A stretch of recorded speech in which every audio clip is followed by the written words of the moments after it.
Okay, so now, what about rebellious kids already in a gang or other negative lifestyles? Now here, I really want to get the attention, especially if you're watching this and you are in this exact situation, because this happens all the time when we're teaching parents on a mission. Usually our target group are parents of young children, because we're talking about prevention, not intervention. This is intervention. When you have a rebellious teenager who you've already made mistakes with, they don't respect you, and they're doing whatever they want, that's intervention. We need to intervene into the life of that child. Okay, so the question always comes up, you know, Richard, this is great information for my younger kids, but I have older kids too. What about them? Because I've already made mistakes and they're already doing their thing. They're in a gang, they're doing this, they're doing that. So what do I do? So I faced this situation so many times, you know, and I've sat there. I've sat there on that couch with that crying parent, with that worried parent. I've sat with that parent across my desk and then get up and have to go over there to where they're at, because I want them to see that I care about what they're telling me. They're breaking down. What do I do? They're looking for help. So I had to really think through, how can I give you something concrete, something real, something that's doable? So that's what I want to talk about and really get into this thing about reconciliation, because to me that is the answer. In the short answer of what do I do about rebellious youth, it's the principle of reconciliation. If we can grow as parents to exercise this principle, okay? So I ask parents to decide to enroll in the advanced mastery of reconciliation. That's what it's going to take. I mean, this is not easy. These are simple principles that I'm going to share. Simple to say, simple to know. Not always simple to practice and to do. But if you do these things, if you have a youth, and if you'll do these things that I'm going to talk about now, you have a real good chance that you're going to have reconciliation. You're going to come back together and have the kind of father-son, father-daughter, mother-son, mother-daughter relationship that you want. But it's about you, Mom and Dad. It's about me. It's us. We've got to grow. We've got to allow ourselves to challenge ourselves emotionally and come to the place where we can exercise these principles, okay? So here we go.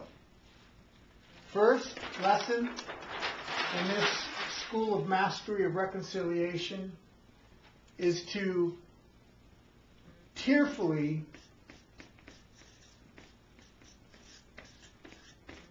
accept their choices and then trust the hard road of reconciliation, because that's what's happened. And I say tearfully because that's exactly what it is. It's hard. But see, sometimes parents don't want to let go. And that's where kids got you. See, they know that they can continue to disrespect you and not do what you say and take advantage of you and really abuse you emotionally, because they know that you're always going to be there for them to clean up after them. And this is why we're telling parents you have to tearfully accept their choices. Those are the wrong choices, of course. These are choices that they're making that are destructive, that are defiant, that are taking them down the wrong road. And so tearfully, with a broken heart, at some point you just have to say, you know what? I'm done. You're on your own now. I'm not going to come to the jail and bail you out. I'm not going to go to the principal and lie again. I'm not going to call your boss and tell him you're sick again. I'm not going to do it. And it's hard. But that's what it takes. And what we're doing is we're really trusting the hard road that they've chosen to bring them back to their senses. But you have to let them go down that road. and hopefully allow it to do its work.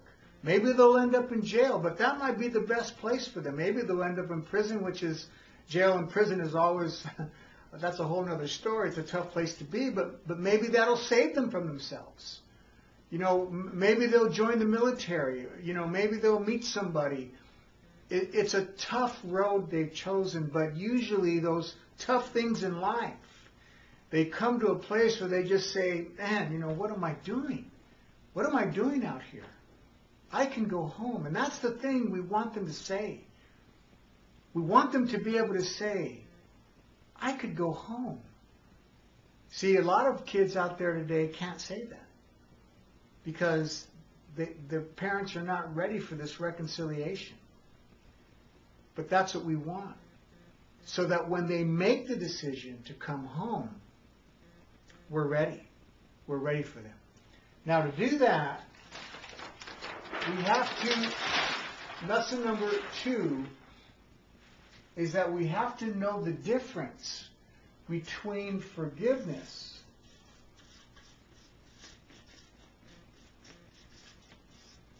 and trust. See, this will help you because a lot of people, this happens too with wives and abusive husbands or vice versa, but this will help because see, one of the reasons we have a hard time forgiving and letting go of things that have happened to us when we've been hurt or when we've been burned and lied to and, you know, taken advantage of. We feel that we don't want to forgive them because we're letting them get away with something. But you're letting them get away with it. If you hang on to unforgiveness, whatever it is they did is still hurting you. So they are getting away with it in that sense. See, but by forgiving them, you're not letting them get away with anything. And you're taking care of yourself. Because now their conscience is bothering them. Now the burden is on them. I've forgiven you. I let it go. See? But remember this principle. Forgiveness is always free. Trust is always earned. And that's what you need to remember.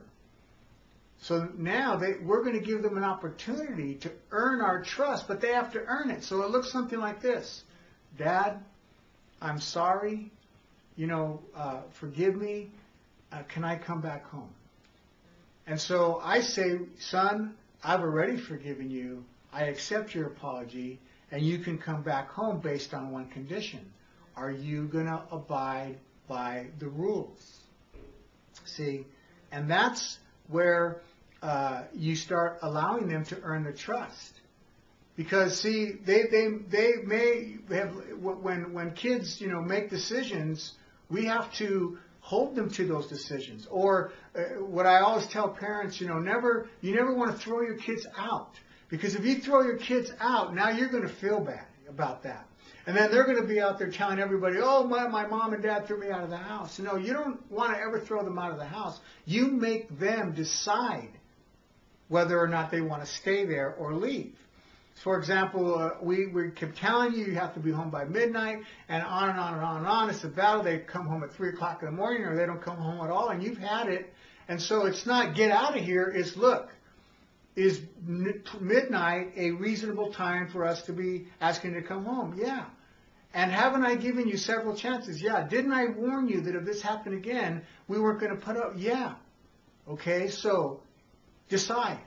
Make a choice. Do you want to stay here or not? See, and if they don't come home again, see, they've made a decision, and now you enforce that decision. Okay? So that's, very important.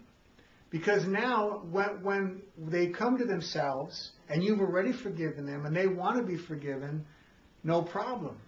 But when they come home, let's say they've been home a week, and then they say, Dad, can I borrow the car? Well, no, you can't. Well, why not? Because, son, you've only been home a week, and you have to earn that. You haven't earned my trust yet. I'm not sure I can trust you to come home when I say to come home and to take care of the car. Or let's say they want money or whatever it is, and you say no. It's not time for that yet. Just keep doing what you're doing. You're doing well. You haven't been talking back to your mom. You've been coming home on time. Let's see how it goes. And you're giving them that opportunity to earn your trust. And it may be that they don't even come home. But the point is, you want to reconcile. Maybe they'll move in with a relative. Maybe they move in with their boyfriend or their girlfriend. And, they don't come back home. But you still want to have that reconciliation so you can restore that relationship. Okay? And so those are probably for some of the situations I'm describing might be for teenagers who are a little bit older. But you take it as it is for you in your home. Maybe you're dealing with a 13-year-old, 14, 15, kids who are still in junior high or high school, and they're just giving you a hard time. But if you follow these principles that I'm talking about, if you're willing to, tearfully accept their choices and trust that hard road of reconciliation, and then understand the difference between forgiving them but allowing them to earn your trust and holding them to that, that's going to bring the reconciliation and relationship that we want. Okay, and then finally, the third lesson for parents in this is that it's going to take persistence,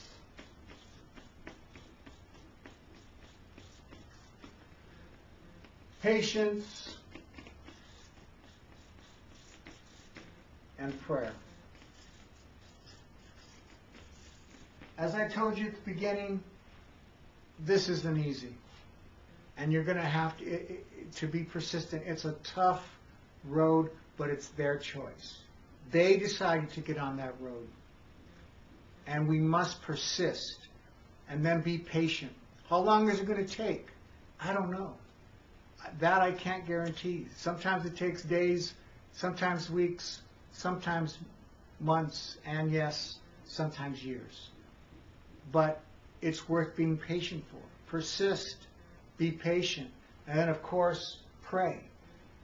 Pray that nothing during that time when they're out there, during this time of rebellious and defiance, pray that nothing bad happens to them. Because that's the hard part. If something bad were to happen, then, we're, of course, going to feel bad. But we know we didn't throw them out. They made that choice. And so we pray that, they'll come to themselves. That if anything does happen, it's not, irreversible like death. But it's something that brings them to their senses. Okay? Now, in ending, I want to read this story to you. In March, we threw our son out of the house on his 18th birthday. We had spent 6 years watching him self-destruct. He put in a year at college majoring in poker, tuition $6,200, and this obviously years ago. We finally decided he had a right to ruin his life if he wanted to, but we didn't have to support him while he did. We faced his anger and abusiveness when we refused to give him more money, while he stayed with friends. We even refused to sign the forms when he wanted to apply for food stamps and welfare. We were once called from a hospital 30 miles away. Someone had slipped a hallucinogen in his coffee. It frightened us to death, but we refused to go see him. Instead, we told the friend who phoned that he had chosen a lifestyle that was foolish and dangerous, and we weren't going to run to him every time he got into trouble anymore. God was with us. It took only 6 months of panhandling and sleeping on subways before our son came to his senses. See, there's hope. After a few weeks of reflection on the last half year of his life, during which everything he owned had been stolen several times, the loss of his pride and the absence of all security, our son decided he wanted no more of that kind of life. All this happened 2.5 years ago. He joined the military and really loves the discipline and security, and today he's a fine, happy, productive man who feels good about himself. And I am thanking God we had the courage to let him go. See, I think that's a great story. And it's a true story, and it can be true for you.